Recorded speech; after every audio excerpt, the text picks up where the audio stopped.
So this is Ryan Kramer again, and I want to touch on a few things today. One thing is that we want to make our special needs people as much independent as possible, and to do that, you have to trust in some form in the teachers, and if it's saying they can do something, then they most likely can do it, because sometimes they will do it differently at home than they will do at thing. Because sometimes I would, in my previous years at school, I would do a really good job at school, but when I got home, I would tell my mom I didn't know how to do this or do that or whatever it was. And my mom would always push me to say, no, you can do this. I'll help you if you need help, or in that format.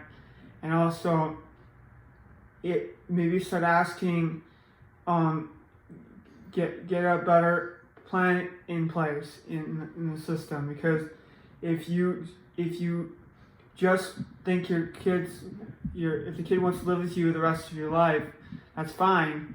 But when you die, what's that going to look? The kid's not going to understand what's going to happen. The kid's not going to understand that he won't have you anymore, because all he had was you the whole entire time. So without you now, he's going to be very confused. He's going to be sad. He's going to always ask questions. Where's mommy? Where's daddy? And you'll keep telling him. People keep telling him they went up in heaven or they went there, and they're not going to get that, because all they had their whole entire lives is you.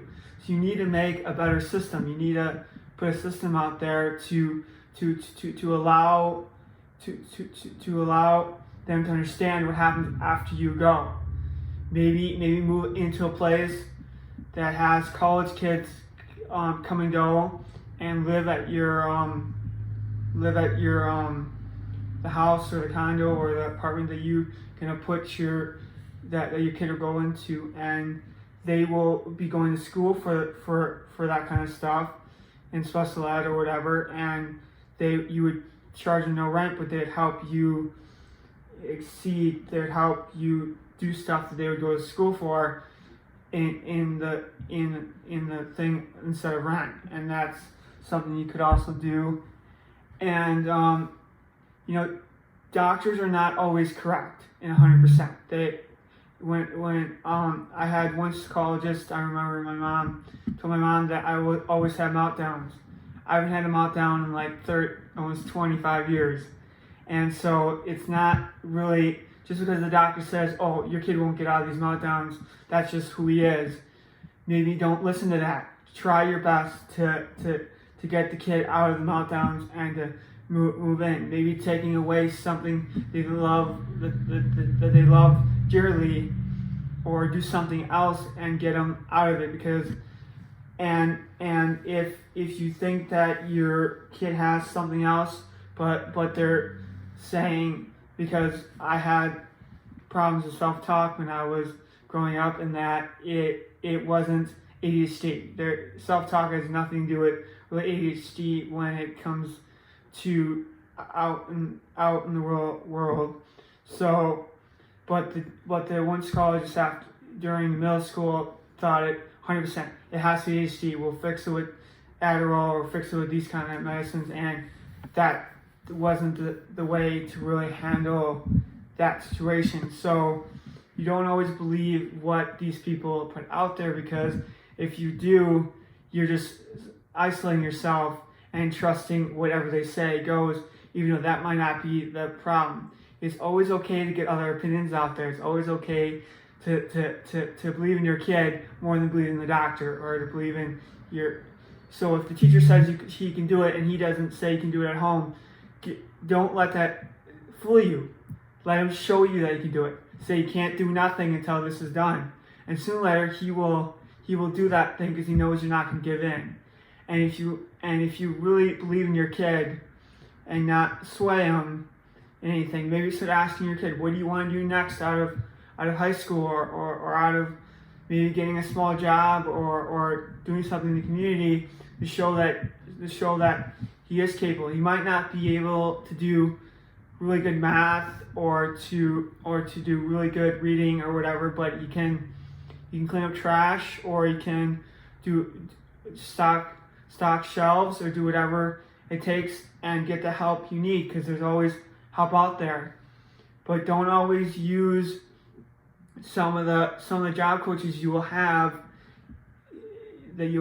in giving to you in some areas will be more on their phones and texting. They'll know more about what they texted to their friend or to their loved one than they'll know what I'm doing at my job. And I've had a lot of bad experiences. I had a lot of good people from these organizations, and I've had some bad.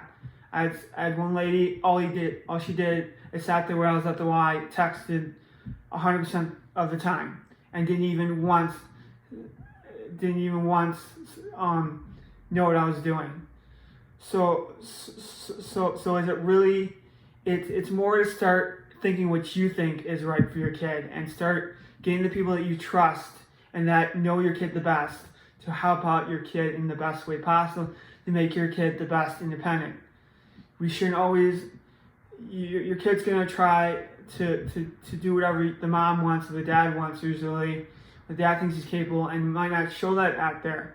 But if you think your kid can do better, then show them that you can do better, because I think that's what it should be all about, your kid, not what people think your kid can do, what you think your kid can do, and what your kid can possibly do.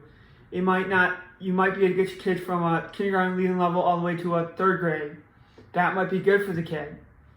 But don't stop at kindergarten because he's struggling. He's not doing it correctly.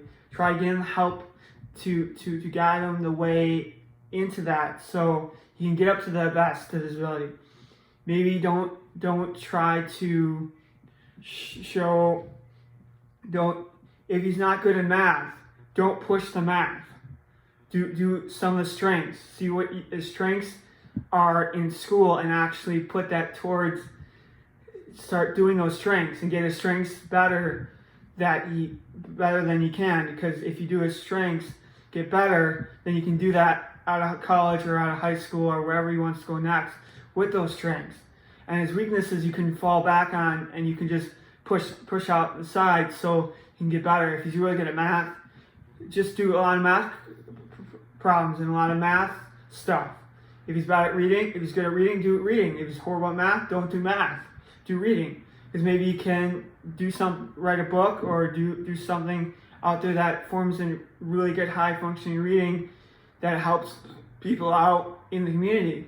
If he's good at math, just stick with math and don't do reading, because you can be a mathematician or work for NASA building rockets with the math stuff. So there's always going to be weaknesses and strengths for everyone, but you might want to just stick with what they are good at and what they're excellent at, and push that in the school as best as you can so they can get the highest level with that, what he's good at.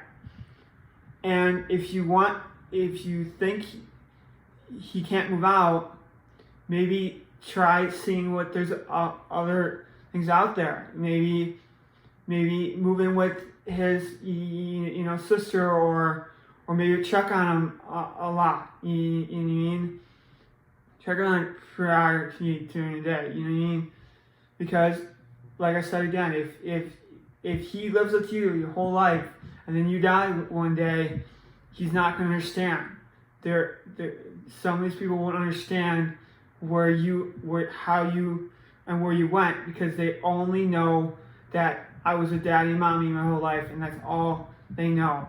And it might be time to show them there's other places out there. There's other things to do. Maybe not moving out, but maybe maybe pay a little rent, or show them money skills, or even go with a friend somewhere else without you, and go with a parent or a friend's parent or a kid from school that loves your kid and wants to do something with them, and to do that instead of being with you, going with you. and maybe do that for a little bit, and maybe try to see what other jobs out there and make them the best of their ability as possible, so they can thrive in the real world instead of be the person you think you should be. Doctors are not geniuses. They're not right all the time. They're right maybe 80% if you get a really good one, and that's it. And every once in a while you're gonna find that one doctor that's perfect for you, or that one teacher that's good for you, and go with those people, because if you don't think something's right, if you don't believe the doctor is after you left, then speak up and fix it and go to the next doctor or go to the next person till you find the right one, because until you find that right one, your kid's not going to get up to his full potential that you need it to be.